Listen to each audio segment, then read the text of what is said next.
नमस्कार दोस्तों। बात कर रहे थे अपन चिकित्सा स्थान की बात कर रहे थे। और चिकित्सा स्थान में अपन ने रसायन अध्याय जो था वो अपन ने किया था। रसायन अध्याय में कहा था कि साहब जो 100 वर्षों की लंबी आयु जो है और रोग रहित मतलब स्वस्थ आयु, सुखायु, ठीक है, उसको प्राप्त करने के लिए अपने को क्या करना चाहिए? रसायन सेवन करना चाहिए। रसायन सेवन को अपन ने जो रसायन अध्याय है उसको अपन ने 4 भागों में डिवाइड किया था, 4 पाद अपन ने कहा था रसायन के। उसी प्रकार जो है वाजीकरण अध्याय जो है वो भी 4 भागों में डिवाइडेड है, ठीक है, 4 पाद रहते हैं इसके। एग्जाम पॉइंट ऑफ व्यू से बात करें तो वाजीकरण से कोई बहुत बड़े क्वेश्चन आते नहीं है। कभी कभी जरूर वाजीकरण का थोड़ा सा डिस्क्रिप्शन पूछ लिया जाता है, बाकी छोटे क्वेश्चन आते हैं जिनकी बात अपन करेंगे। तो ये जो 4 पाद हैं इनको अपन पढ़ेंगे तो सबसे पहले अभी जो है वो संयोग, सरमूल्य और असिक्त क्षीरक पढ़ लेंगे। और नेक्स्ट जो वीडियो होगा उसमें अपन अगले 2 जो है इसके पार्ट है वो अपन देखेंगे।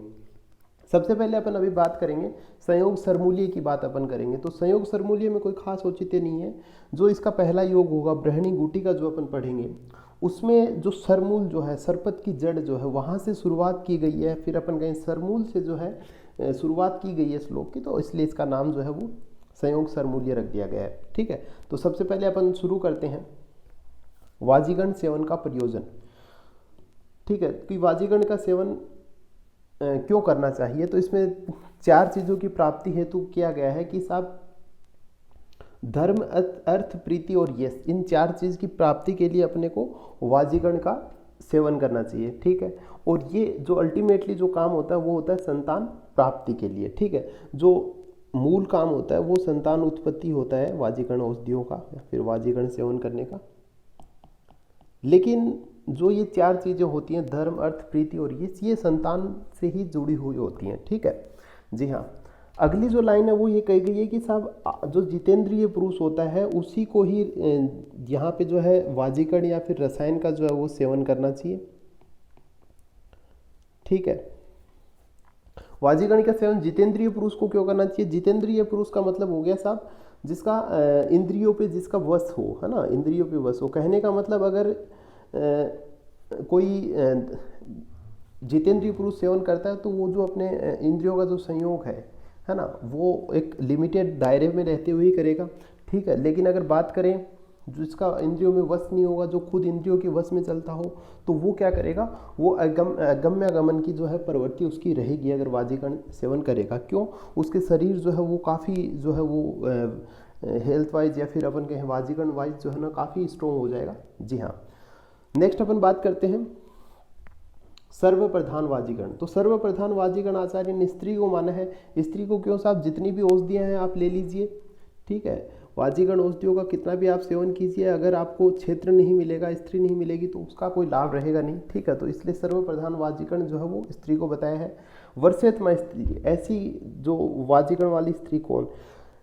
तो इन्होंने कहा कि साहब स्वरूपा जो सुंदर हो, यौवन अवस्था जो जवान हो, वश्या जो खुद के वश में हो, है ना, और शिक्षिता जो पढ़ी लिखी हो या फिर शिक्षित हो, उस स्त्री को जो है वर्षेत्मा कहा गया है, सबसे उत्तम बताया है। जी हाँ, स्त्री को बात करें वर्षेत्मा क्यों कहा है, इसके पीछे ये आचार्य ने बताया कि साहब स्त्री जो शरीर होता है उसमें सभी प्रकार के जो इंद्रिय होते हैं उनके अर्थ प्रेजेंट होते हैं। कहने का मतलब अगर आप स्पर्श की बात करें तो स्त्री शरीर के स्पर्श से भी वाजीकरण जो है वो होता है, और दर्शन में भी होता है ना।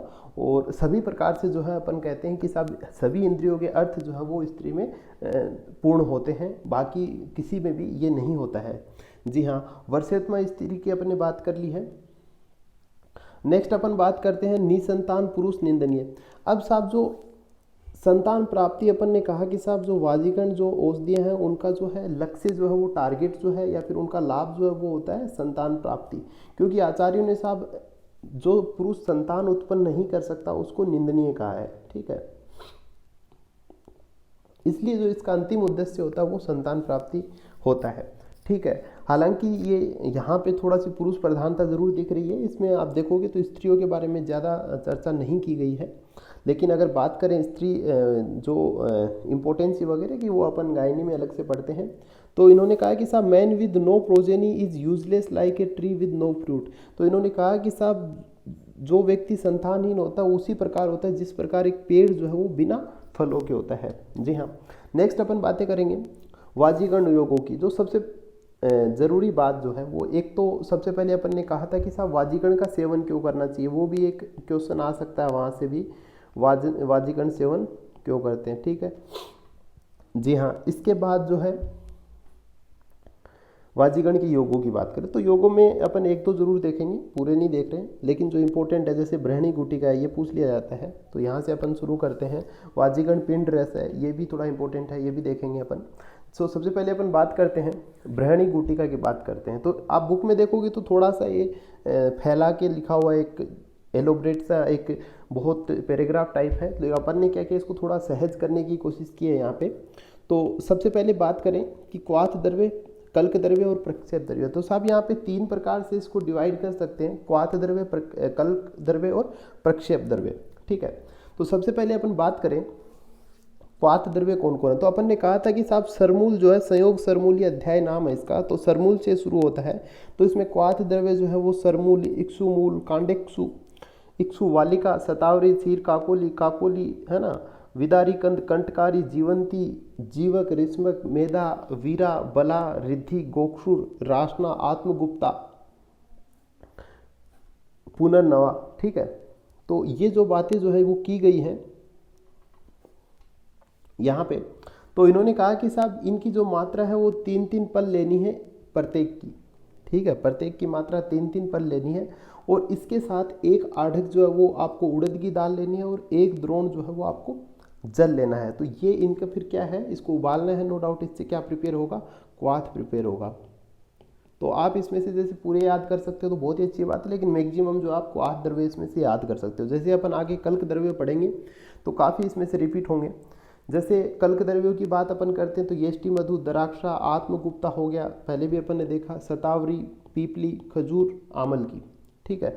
तो वो 3-3 पल थे, ये 2-2 पल ईच लेने हैं कल्क द्रव्य, ठीक है। इसके बाद जो है प्रक्षेपक द्रव्यों की बात करें, ठीक है, तो इसमें अपन ने शर्करा, वंशलोचन, पीपली, मरीच, त्वक, एला और नाग केसर, ये प्रक्षेपक द्रव्य हैं, ठीक है। सारे 3 प्रकार के अपन ने द्रव्य लिए। अब साहब अगली बात करेंगे अपन इसकी निर्माण विधि की। तो मैक्सिमम जो आपको याद कर लेने हैं इनके नाम जो है, घटक द्रव्यों के नाम याद कर लेने हैं। फिर जो क्वाथ और कल्क अपन ने प्रिपेयर किया है उसके साथ में अपने को एक आढ़क दुग्ध लेना है और एक द्रोण जो है अपने को घृत लेना है, ठीक है। और इसकी क्या करना है, घृत पाक करना है, घृत पाक विधि से इसका घृत पाक कर लेना है, घृत में इनको पका लेना है, ठीक है। इसके बाद जो अपन ने प्रक्षेपक द्रव्य जो अपन ने लिए थे, वंशलोचन वगैरह, वो इसमें मिला देने लास्ट में। और इसके बाद इनकी क्या बनानी है, गुटिका बना लेनी है, और इसको क्या बोलेंगे अपन, बृहणी गुटिका, ठीक है। तो ये बात हो गई बृहणी गुटिका, तो ये आप जरूर देखें। इसके बाद अपन वाजीगण पिंड रस की बात करेंगे। ये भी इसका जो बात करें सबसे पहले इंग्रेडिएंट्स की, तो शर्करा, मांस, वंशलोचन, गोधूम, तो इसको गोधूम गेहूं को बोलते हैं, व्हीट फ्लोर नॉर्मल, दुग्ध हो गया और घृत हो गया, गोधूम लिख सकते हैं, ठीक है। उत्कारिका बनानी है इनसे, उत्कारिका पुआ होता है ना, पुए बनाते हैं उनको बोलते हैं, है ना, उत्कारिका। इनकी अपने को उत्कारिका बना लेनी है। इसके बाद में क्या करना है, उत्कारिका के छोटे छोटे टुकड़े करके एलादि द्रव्य मिश्रित करके, ठीक है, सुगंधित द्रव्य बोल सकते हैं, उष्ण और मधुर रस युक्त मुर्गे के मांस में डाल दें। और मयूर हंस तीतर के मांस से भी क्या होता है, पिंड रस बनाए जाते हैं। तो बेसिकली इसमें जो है वो मधुर रस, कुकुट मांस जो है आचार्यों ने बताया है, ठीक है। तो ये अपनी बात हो गई। इसके बाद आप और देखोगे तो वो भी आपको देखने को मिल जाएंगे, छोटे छोटे, वो कुछ खास विशेष है नहीं उनमें, क्वेश्चन जनरली यहीं से आता है। तो ये जो अपना पहला अध्याय था ये खत्म हुआ यहाँ पे। दूसरा अपन देखते हैं आसिक्त क्षीरिकम वाजीकरण पादम, ठीक है। तो आपको एक तो परेशान नहीं होना है, क्योंकि इसमें बहुत ज़्यादा आप देखोगे क्वेश्चन ज़्यादा निकलते नहीं हैं, कम ही क्वेश्चन निकलते हैं, तो अपन कर रहे हैं वो बहुत सफिशियंट है, ठीक है। तो दूसरी बात करते हैं वाजीकरण मोइस्टेंड विद मिल्क। इसमें क्या होता है कि जो वाजीकरण जो औषध है या फिर कोई द्रव्य है उसको क्या किया जाता है, उसको मिल्क में थोड़ा आर्द्र किया जाता है, गीला किया जाता है, और फिर उसको ओखली में जो है कूटा जाता है, और उसके बाद उसमें फिर से मिल्क मिलाया जाता है। हालांकि सभी वाजीकरणों में मिल्क जो है वो जनरली बताया ही जाता है, मिलाया जाता है। अभी भी अपन देख रहे थे तो कल्क वगैरह तैयार कर रहे थे, या फिर अपन जो घृत पाक कर रहे थे उसमें दुग्ध का अपन प्रॉपर जो है यूज कर रहे थे। लेकिन इसमें क्या होता है, इसमें थोड़ा नम किया जाता है, उसको थोड़ा फूल जाते हैं वो मांस वगैरह जो भी है, और उसके बाद उनको कूटा जाता है। तो इसमें थोड़ा सा प्रोसेस अलग है। आसिक्त छिरिकम का मतलब होता है मॉइस्टेंड करना, उसको आर्द्र कर लेना, ठीक है, अपन बात करेंगे। तो इसमें सबसे पहले योगों की बात करें तो अपत्यकारी षष्टिक आदि गुटिका, अपत्यकर सोरस, वर्ष क्षीर, वर्ष घृत, वर्ष दधीसर, वर्ष षष्टिकोदन और वर्ष पुपलिका।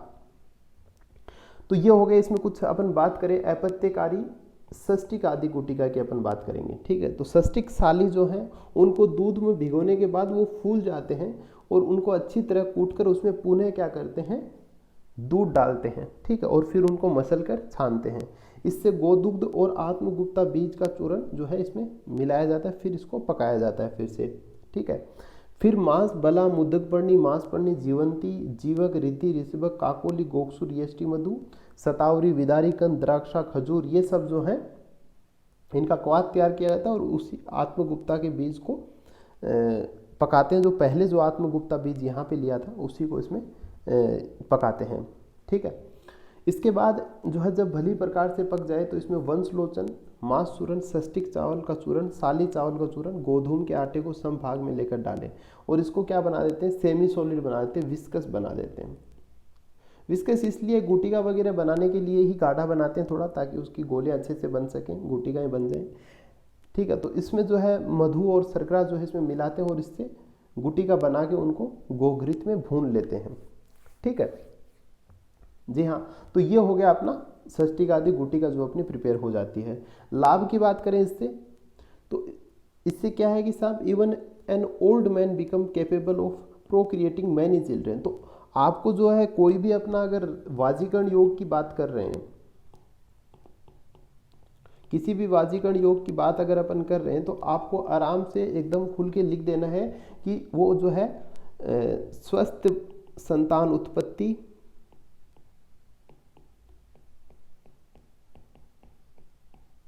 ठीक है, स्वस्थ संतान उत्पत्ति होती है, कोई भी योग है उससे, ये बहुत कॉमन सा वो है, लाभ है। या फिर अपन लिख सकते हैं मैनी, बहुत अधिक जो है संतान उत्पत्ति हो सकती है, ठीक है। तो इन्होंने भी ये कहा है कि कोई एक वृद्ध व्यक्ति होगा वो भी क्या करेगा, प्रोक्रिएटिंग मैनी चिल्ड्रन, बहुत सारे जो संतान उत्पत्ति कर सकता है, does not get exhausted during sexual intercourse. तो ये जो है ये इसका सेकेंडरी हो जाता है कि जो सेक्सुअल इंटरकोर्स जो रहता है, ठीक है, उसमें जो है वो एग्जॉस्ट नहीं होता, थकान नहीं आती है, ठीक है, थकान नहीं आती, लंबे समय तक जो है वो संभोग कर सकता है। तो ये इसका सेकेंडरी है। प्राइमरी जो है वाजीकरण का जो प्राइमरी एम है वो प्रोक्रिएटिंग मैनी चिल्ड्रन, ठीक है। वर्ष क्षीर, अगली बात करेंगे अपन, वर्ष क्षीर की बात करेंगे। तो इसमें सबसे पहले क्वाथ द्रव्य की बात करें, ठीक है। तो क्वाथ द्रव्य में खजूर हो गया, मांस, क्षीर, काकोली, सतावरी, मधुक, मृद्विका और कपिकच्छु, ठीक है। इन सबको क्या करना है, एक एक पल लेना है, ठीक है, इनको। इसके बाद एक आढ़क जल लेना है और जल तब तक इसको पकाना है जब तक कि चतुर्थांश शेष ना रह जाए। तो मतलब ये क्वाथ करना है इनका, नो डाउट समझ रहे हैं अपन। अब इसमें क्या अपने को एक प्रशस्त दुग्ध इसको इसमें ऐड कर देना है, ठीक है। ये जो क्वाथ बना ना यहाँ पे एक क्वाथ प्रिपेयर हुआ, चतुर्थांश जल बचा, इसमें क्या किया अपन ने, एक प्रशस्त दुग्ध ऐड कर दिया। अब इसको और अपन ने पकाया, और पकाया, कितना पकाया कि वो पानी पूरा जल जाए। कहने का मतलब दूध शेष रहने तक, जब केवल दूध शेष रहे ना तब तक जो अपने को क्या करना है, उसको पकाना है। और उसके बाद उसमें क्या करना है, घी और चीनी डालनी है और इसको षष्टिकोदन, जो चावल का जो पानी होता है उसके साथ अपने को क्या करना है, इसको सेवन करना है, ठीक है। तो ये हो गया वृक्ष क्षीर। नेक्स्ट अपन बात करेंगे वृक्ष घृत की बात करेंगे अपन, ठीक है। तो सबसे पहले अपन देख रहे हैं कि जीवक, ऋषिवक, मेधा, जीवंती, यष्टि मधु, खजूर, द्राक्षा, पीपली, शुंठी, श्रृंगाटक, विदारी, ठीक है। इनका अपने को क्या तैयार करना है, कल्क बना लेना है। और इस कल्क को क्या लेना है अपने को, सर्पी पयो जलम। तो पयो दूध को बोलते हैं, सर्पी पयो जलम और कल्क, इसको क्या करना है, सिद्ध करना है, पकाना है, ठीक है। जब घृत मात्र शेष रह जाए तो घृत की मात्रा से चतुर्थांश चीनी और मधु मिलाकर षष्टिक भात के साथ इसका क्या करना है, सेवन करना है। तो ये साहब ये हो गया वर्ष घृत की बात की अपन ने यहाँ तक। तो ये जो है इंपॉर्टेंट जो योग थे उनकी अपन ने बात की, सारे के सारे जो अध्याय में योग दे रखे थे उनकी अपन ने बात की, ठीक है। तो इसको जो है लिखा हुआ भी आपको मिल जाएगा, ठीक है। और इसके अलावा आप जो है जुड़े रहिए हमसे, और कोई दिक्कत हो आपको है ना, तो वो आप कमेंट ज़रूर कर दीजिएगा, ठीक है। बाकी आप हमारी वेबसाइट पे भी जा सकते हो। जी हाँ, तो बहुत बहुत धन्यवाद, ठीक है।